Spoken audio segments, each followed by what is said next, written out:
लगाण वर्षार भुशुड़ा कांथ परिवार लोके आहत अवस्था चिकित्सालय भर्ती एजाएं पहुंची पारिलानी स्थानीय प्रशासन। एपरी अभावनीय घटना घटी मालकानगिरी जिला कोरकुंडा ब्लॉक तोटागुड़ा गाँव में। तोटागुड़ा गाँवर मंगराज हंताल नामक व्यक्ति तांको परिवार को नहीं निज घरे शोइथिले। तेबे गतकाली मध्यरात्रि रे लगाण वर्षा फल मंगराज घरर गोटे कांथ भुशुड़ी तांको उपरे पड़ जाइथिला। फल मंगराज अंटारे गभीर आघात लागिथिबा बेले स्त्री एवं 7 वर्षर पुओ मध्य गुरुतर आहत होइछन्ति।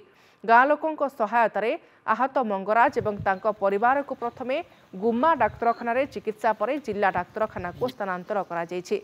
एबे भी सरकारी सहायता अपेक्षा मंगराज प्राय 2:45 होता है। हठात खात बस पड़ा स्वामी स्त्री छोट छुआ गोटे शोते पड़गला। साई पड़ार समस्ते आसी इटा फिटा काढ़ी सागे सागे उद्धार कर मेडिकल गुमा मेडिकल गोटे अंटारे माड़ ठीक से चली पारना 2 जन धरले से चल पार।